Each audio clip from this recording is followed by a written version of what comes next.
Hello everyone, bonjour mes amis, welcome back to Expedition 33. I've been thinking of how best to do this. I can finish the game at any point, but I want to see more, explore more, find those big bosses I tried and failed against in prior episodes of my playthrough, and try to unlock more weapons, pictos, and so much more. So instead of just showing you the full uncut journey, I think what I'll do is talk about what I've done, where I've gone, and the bits of story I've encountered as the group prepares for the final confrontation with Daddy Renoir. From the last time I played, the first big thing was versus Walk of Shame. Our guy very much apologizing to everyone in the group for not telling them that fulfilling their mission would mean their demise. He tried to explain himself, or asked them to put themselves in his shoes, but that just didn't work. Fortunately, it all calms down afterwards, and you can resume the nightly conversations to raise the bond level with the different characters.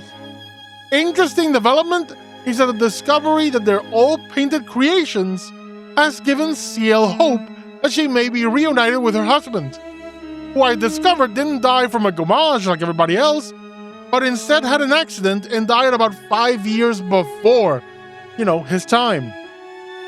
And that loss, combined with the fact that we know Ciel lost a child, means that among the entire party, Ciel has had it the roughest, I think. But also she understands the desire to protect one's family more than anyone else, and so she's the first one to offer an olive branch to dear Verso. From there, we embarked on the greatest expedition ever, which is a cutscene showing Mael taking the group to all those places where we found dead members of the expeditions, and she more or less brings them back. Though it's clear it's imperfect, they don't look right, like almost undead. Likely due to both Mael's inexperience and the limited amount of chroma available. Let me just show you the cutscene.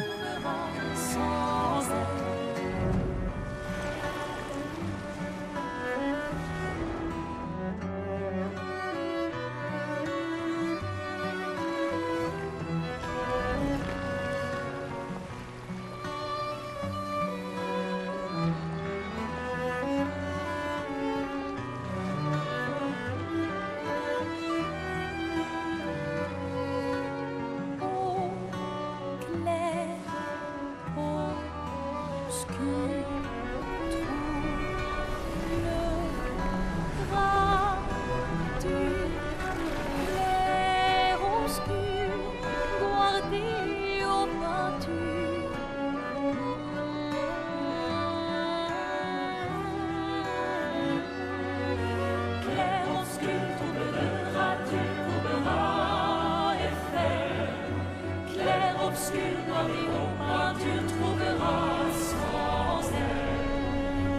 obscur, trouveras, tu trouveras effet. Clair, obscur, navigons pas, tu trouveras sans aide. Right, I'm told we just have to fly over to Lumiere to kick things off. And I thought, you know what, that can wait. I need to get some levels and some challenges. And so I strode confidently towards the first chromatic monster I found, and, well, this is what happened.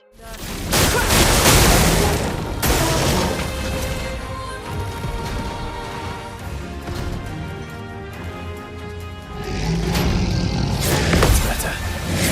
We need it.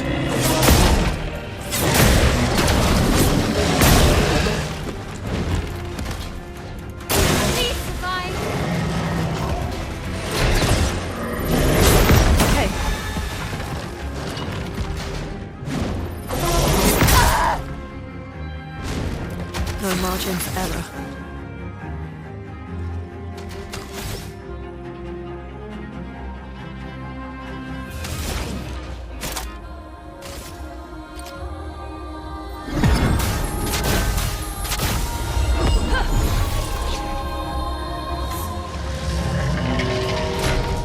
Well, thanks. Okay. Ready to obey.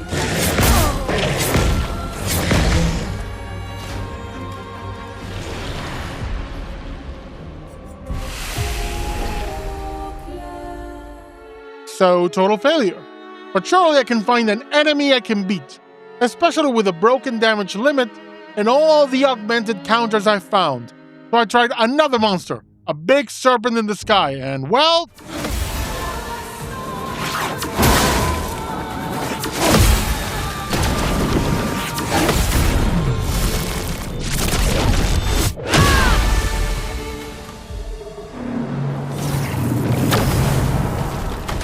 Let's dance.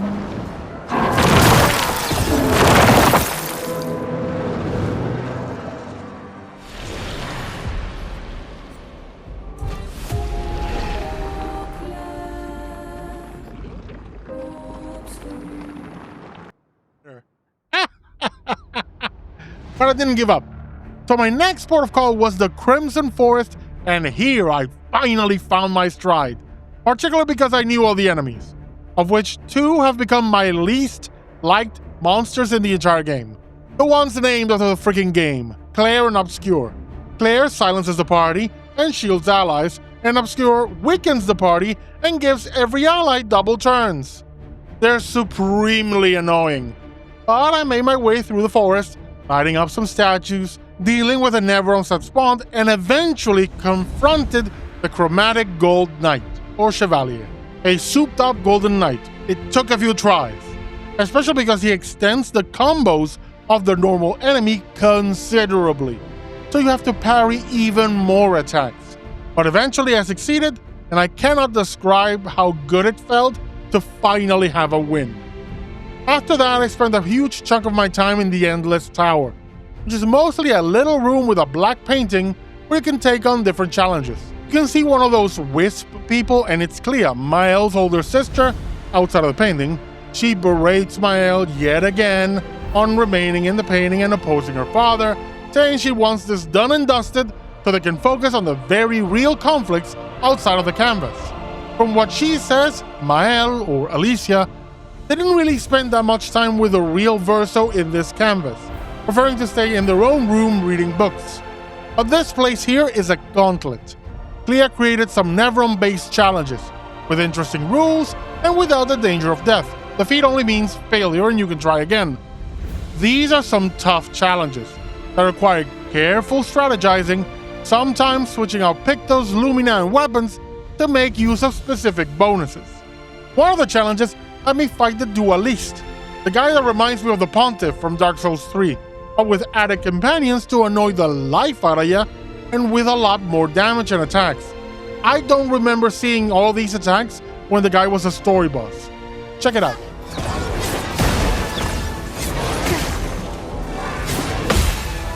Ready to go. Chroma is flowing. Time to hit big.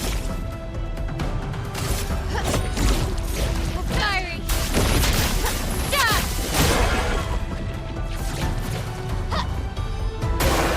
Okay. Good. Nice. Ready to go. Time to end this.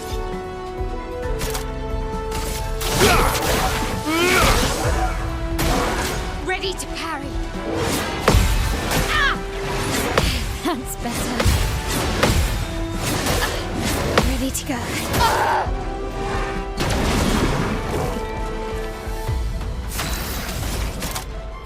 A brilliant light. Merci.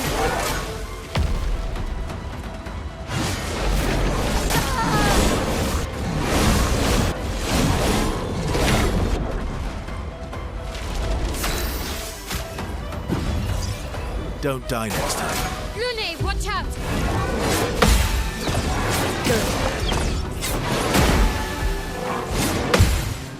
Okay.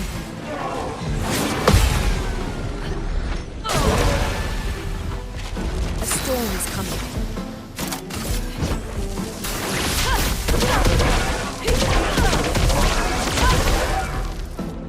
Finesse and grace.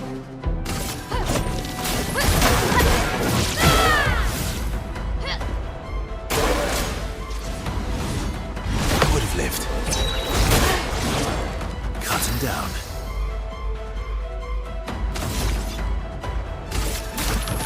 Understood. Guard up! Okay.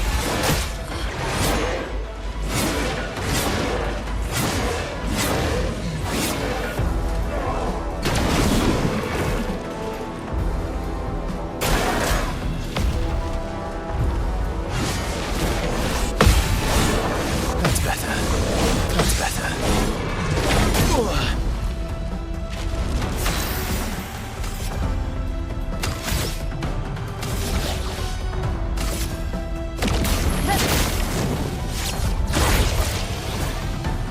I'm back.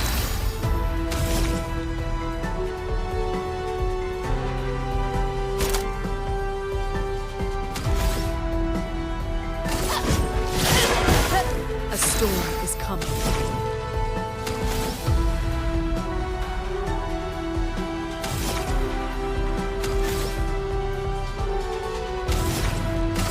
Elements converge.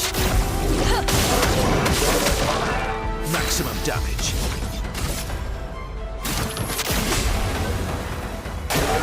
Get ready. Nice.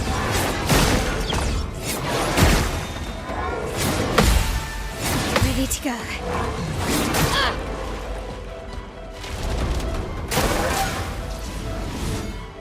Really need it. Blades sharpened.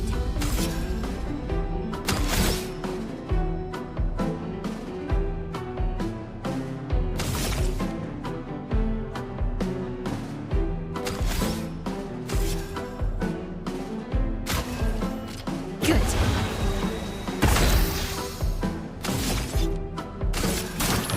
Didn't really need it. Ready to parry. Nice.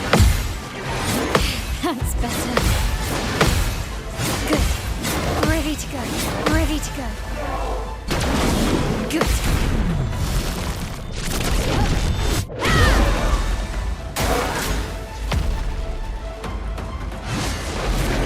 Good stuff.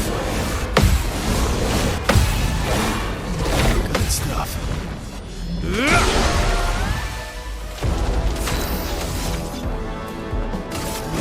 Here we go.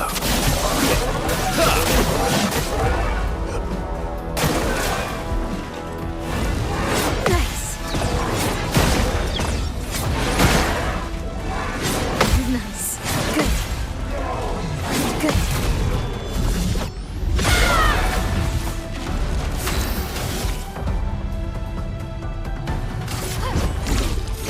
Fiery.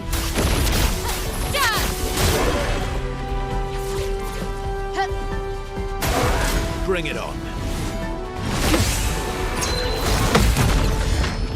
That's better. Erso, dodge. I would have lived. Good stuff. Good stuff. I would have lived. Didn't really need it. Didn't really need it.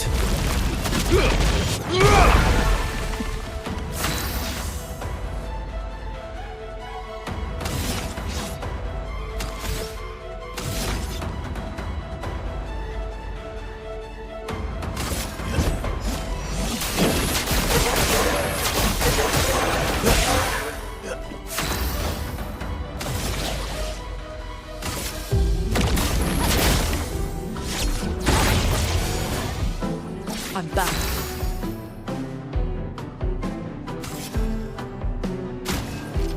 Use this.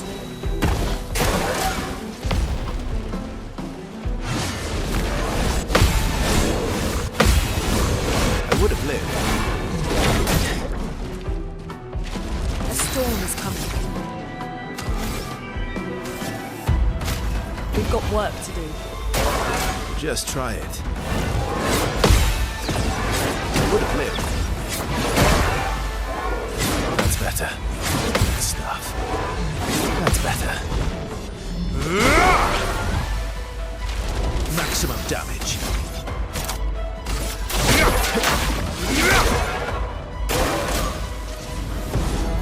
I would have lived. I can do it.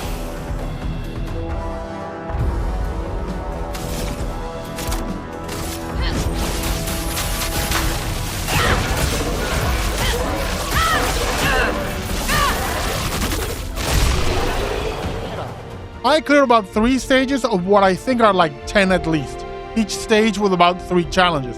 And whoo boy, I don't know if I'm gonna do them all. They take a while and the challenges can be both interesting and thoroughly annoying. But after the Endless Tower, I needed to unwind, and what better way to do that than with a good gestural beach. I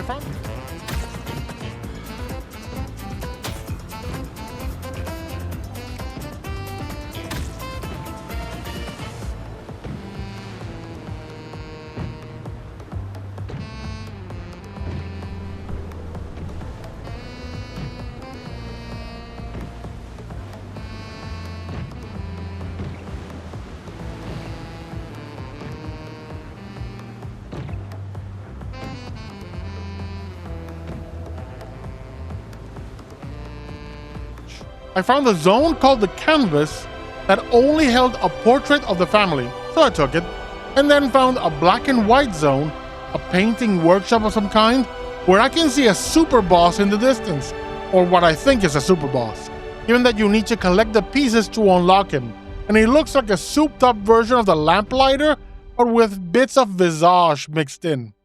My adventure for this time around ended in the Flying Manor, where to open a door and meet her, whoever she may be, I need to restore color by destroying certain monsters in the area, buffed up versions of story bosses. The first one I found was Goblu, the guy from the underwater zone, the one that grows the flowers and jumps on you. This took forever, but I managed to clear it and I'm one step closer to opening that door.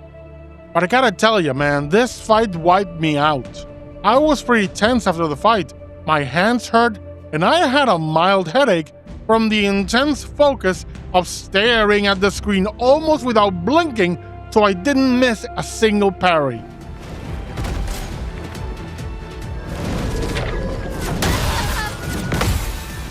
Energized. Not leaving you behind.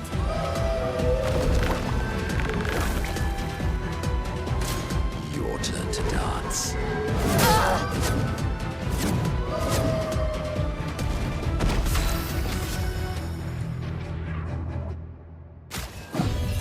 Having a bit too much fun, eh?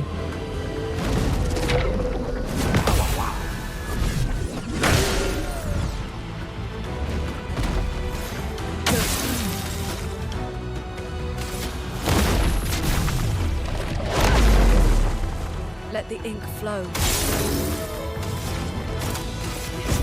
Lightning dance!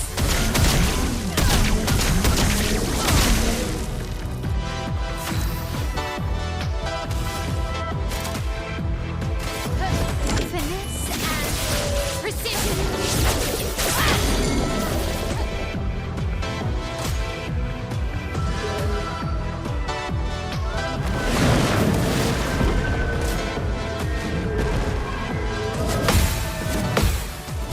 Energized. What to choose?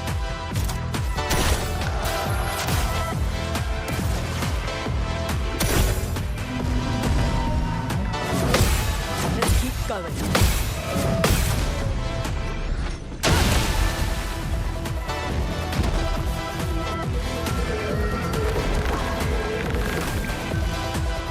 Foolish.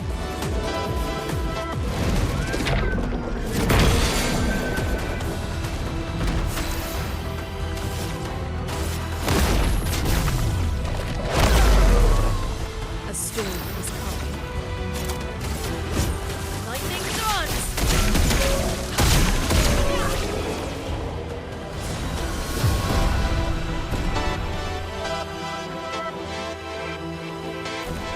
And that's when I decided to call it quits. For now. I left the area, got in my camp, leveled up, all the attributes, skills, took a look at all the new weapons and pictos and stuff I collected. And, I'm excited to continue the journey on Act 3. Next time I play, I'm planning on heading over to the Reacher, the place where the last Axon is, and where, in theory, we'll find Canvas Alicia. I did one of the bonding moments, and Mael wants to talk to her painted counterpart, and I'm curious to see where that goes. Hope you enjoyed this travelogue of some kind, and make sure to come back next time for more of my merry adventures in Act 3 of Expedition 33.